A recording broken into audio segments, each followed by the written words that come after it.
So he mentions that Jonathan's love for David was deeper than the love of women. So, like, you know how sometimes you get couples, whether married or not, and you get those situations where it seems like maybe there has to be a decision made between the girl and the best friend, and who the guy in the relationship is going to choose to spend time with in the moment. If Jonathan had that choice, the implication is that he would have always picked David. What's up, cool people? My name's Matt. Welcome back to our Bible study. Alrighty, so we are looking at 2 Samuel, chapter 1. So, basic gist of things thus far, just some context to be aware of. You know, God's people have settled in the land of Israel, but they've still got other people around them that they're, you know, at war with and constantly fighting. Samuel was basically the last of the judges who ruled over / you know, helped lead Israel before they finally asked for a king and God broke down and let them have one. And the first king was Saul, and he, you know, looked the part, but didn't really have a heart for God. There were multiple times where he just kind of didn't bother doing things the way they should have been done, according to God's standards. So, yeah, God quickly decided he didn't like Saul being king. He wanted to plan out who the next king would be. Had Samuel anoint David to be the next one. But then David and Saul interact, and David winds up being quite successful in, like, especially in military efforts. So people wind up liking him more than Saul. Saul gets jealous of David and basically tries to kill him, but is unsuccessful on the whole, despite taking a long time to try and do this. But due to war with the Philistines, Saul and his sons end up dying in battle against said Philistines. David has been, you know, a fugitive, hiding from Saul all this time. And, I guess now we'll see what happens from there. So, anyway, here we go. 2 Samuel, chapter 1. After the death of Saul, David returned from his victory over the Amalekites and spent 2 days in Ziklag. On the third day, a man arrived from Saul's army camp. He had torn his clothes and put dirt on his head to show that he was in mourning. He fell to the ground before David in deep respect. So, also, David was actually living amongst the Philistines at the time that this war was going on between Israel and the Philistines. He was willing to fight on the Philistine side because he was a fugitive, or whatever term you want to use there. But the Philistine rulers, at least most of them, didn't want David involved for fear of him turning on them. So he was asked to go back to his home at the time of Ziklag. Went there, found it was burned to the ground, and all their stuff was taken. Tracked down the people who raided and burned down the town, and got all their stuff back and more. You know, stuff from other people around the area as well. So, that was the Amalekites who he caught up to, fought, and got the stuff from. So, basically, shortly after he comes back from that is when this guy from Saul's army finds him and is about to say something to David. But we'll see what he says, I guess, coming up here, starting in verse 3. "Where have you come from?" David asked. "I escaped from the Israelite camp," the man replied. "What happened?" David demanded. "Tell me how the battle went." The man replied, "Our entire army fled from the battle. Many of the men are dead, and Saul and his son Jonathan are also dead." "How do you know Saul and Jonathan are dead?" David demanded of the young man. The man answered, "I happened to be on Mount Gilboa, and there was Saul leaning on his spear with the enemy chariots and charioteers closing in on him. When he turned and saw me, he cried out for me to come to him. 'How can I help?' I asked him. He responded, 'Who are you?' 'I am an Amalekite,' I told him. Then he begged me, 'Come over here and put me out of my misery, for I am in terrible pain and want to die.' So I killed him," the Amalekite told David, "for I knew he couldn't live. Then I took his crown and his armband, and I have brought them here to you, my lord." Okay. Let me pause there for a bit. So, this was an Amalekite. One of the people that David had just gotten, or somebody from the broader people group that David had just gotten done chasing down and, you know, getting revenge on, essentially. But maybe this was from a different subgroup of them, and he, I guess, happened upon the Israelite camp, or he might have been like a servant of one of the Israelites. I don't know. But anyway, so he came upon the scene where Saul had run himself through with a spear. So what had happened was that Saul was injured, and you can go back to, I think, 1 Samuel 30 to read more about this. But, you know, in amongst the fight with the Philistines,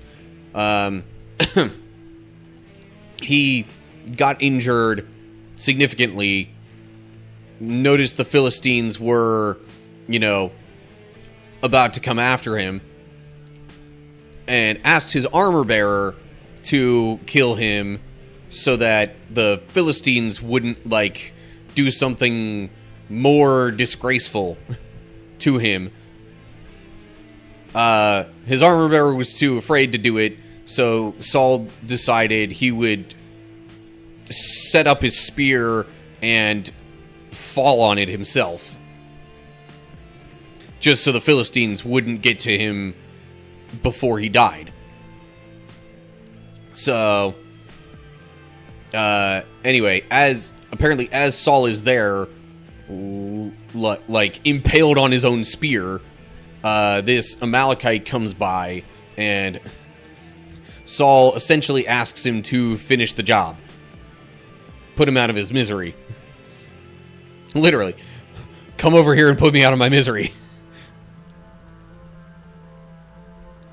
So, this Amalekite does what Saul asks.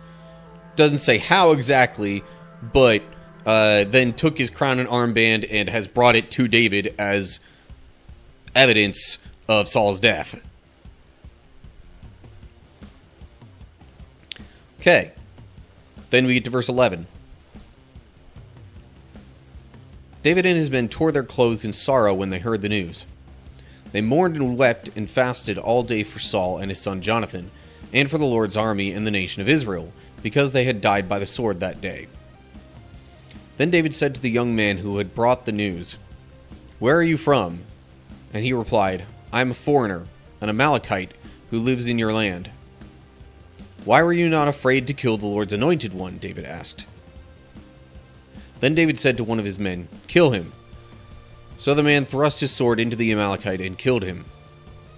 "You have condemned yourself," David said, "for you yourself confessed that you killed the Lord's anointed one."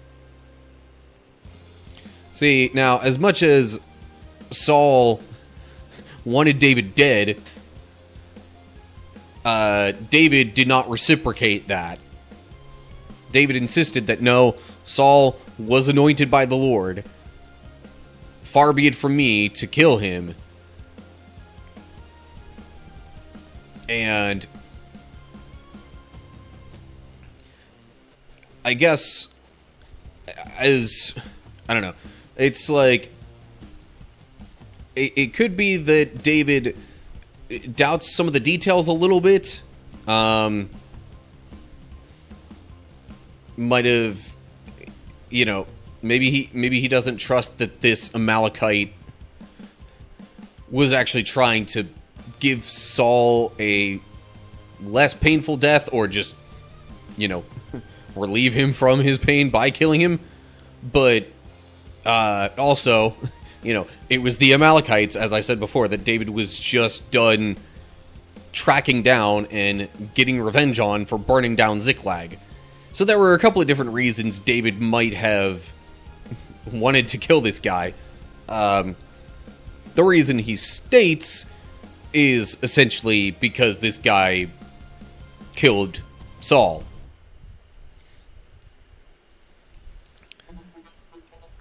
It seems to me that it's, meant as an honorable gesture, like kind of the old school eye for an eye sort of thing, life for life, in this case more accurately.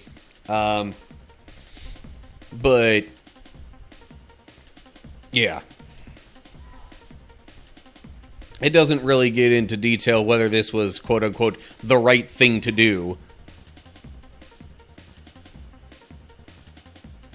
Could have been sort of a symbolic gesture as well. Just, like, meant to say that, he wouldn't tolerate, injustice or, any slight to Israel, its leadership, other things of that sort. I don't know. We're not given, like, his brain to examine and see what he was fully thinking there. But anyway, okay. Enough about that. Moving on to verse 17. Then David composed a funeral song for Saul and Jonathan, and he commanded that it be taught to the people of Judah. It is known as the Song of the Bow, and it is recorded in the book of Yashar, or Yashar maybe. What's the footnote say? Maybe a bit of a translation of the name. Book of the Upright.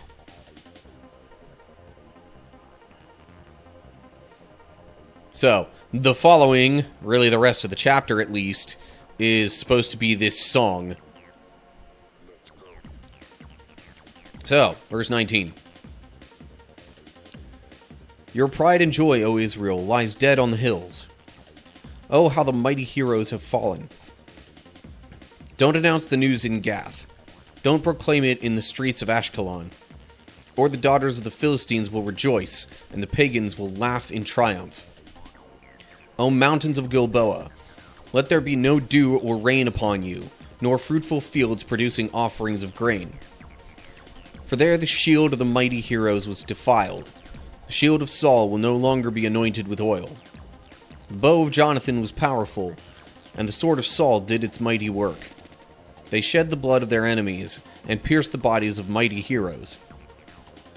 Pausing there for a second, partially to look at the footnote here. Meaning of the Hebrew is uncertain when it mentions producing offerings of grain.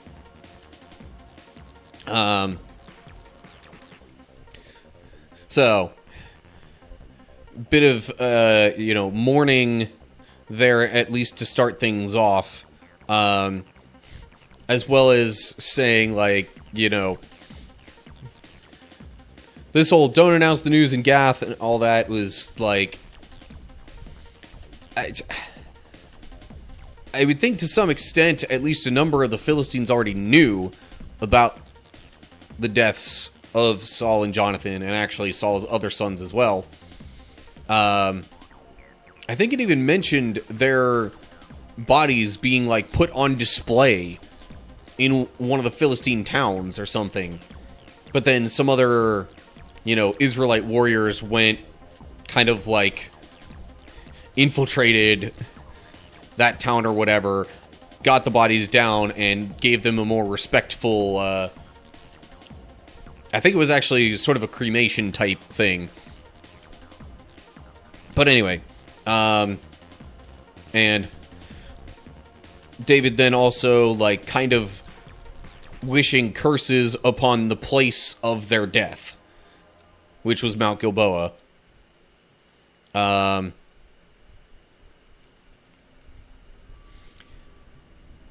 The whole thing about the shield being anointed with oil, I mean, anointing with oil was, like, something generally done in parts of, like, the ceremonies of the priests to consecrate things to the Lord. So basically saying that these things that belonged to Saul have lost their glory, and, like, they did great and powerful things. But I guess we'll get into more as we continue. Okay. Let me continue on to verse 23 here, and then maybe we can look at the whole thing and make a little more sense of it. How beloved and gracious were Saul and Jonathan. They were together in life and in death. They were swifter than eagles, stronger than lions. O women of Israel, weep for Saul, for he dressed you in luxurious scarlet clothing, in garments decorated with gold. Oh, how the mighty heroes have fallen in battle. Jonathan lies dead on the hills. How I weep for you, my brother Jonathan. Oh, how much I loved you. And your love for me was deep, deeper than the love of women. Oh, how the mighty heroes have fallen. Stripped of their weapons, they lie dead. I'm noticing the repetition of the phrase, oh, how the mighty heroes have fallen. Yeah. Said 3 times at least, it looks like.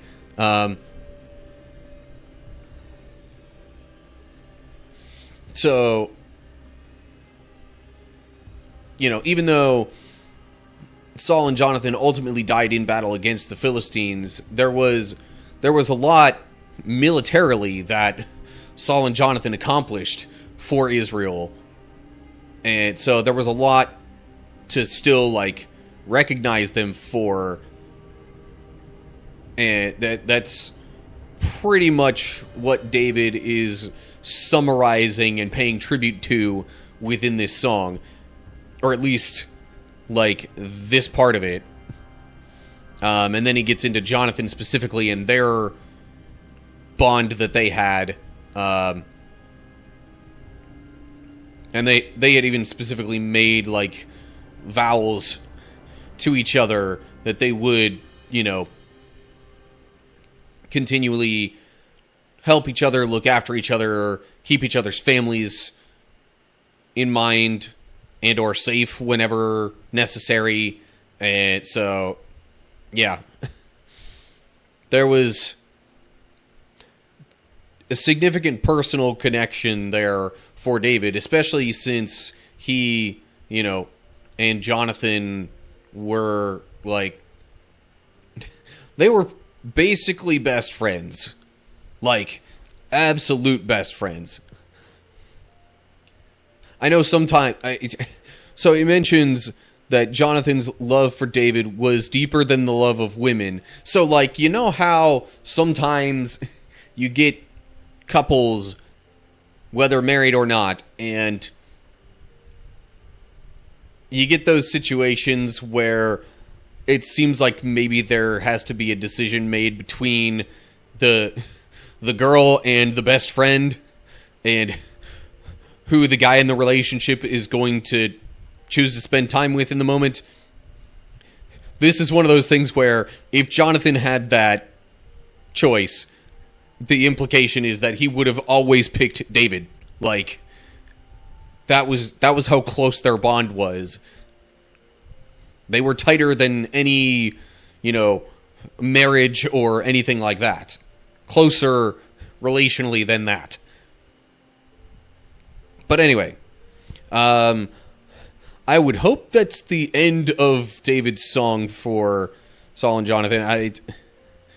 The third repetition of that phrase indicates that it might be the case. Either way, we'll see what happens from here, either with more of the song or not, in the next chapter. Okay, so David's reaction to hearing about Saul's death kind of has me realizing something a little bit. It gives me maybe a little bit of a different perspective even on loving your enemies and who your enemies are in some cases. I personally haven't really considered too many people, if any, in my life to be enemies outright. There are things people have done that I've disliked, and there are even people who have continually gotten on my nerves for whatever reason. But, I never really found myself hating someone enough to consider them an enemy. But I had a realization that maybe, Saul was sort of an enemy of David because he made himself an enemy. David didn't necessarily even see Saul as an enemy so much as maybe someone he had to avoid to save his own life, but he still cared about Saul. When he talks about loving your enemies, that's David's perspective here is the kind of perspective to have relative to loving your enemies.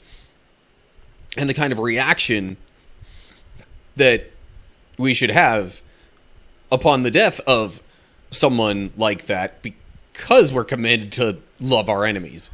But anyway, so maybe some people make themselves your enemy by the way that they treat you or think of you or whatever. Anyway, that was my thought that I had that kind of stemmed from this chapter, in addition to what I said as I was reading through it. But anyway, okay, that's all I got. As always, like and share if you enjoyed the video, subscribe to the channel, click the bell if you're on YouTube to get updates when I post new videos. If you're seeing this or anywhere else, give me a follow or whatever you got to do for that platform. Look down in the description for info on social media pages and links to find and follow those. And, of course, leave comments down below there with any thoughts you have. So that'll do it. Hope you're all doing well. Hopefully I'll see you soon for another video. But whatever the case is, till next time, stay cool, people.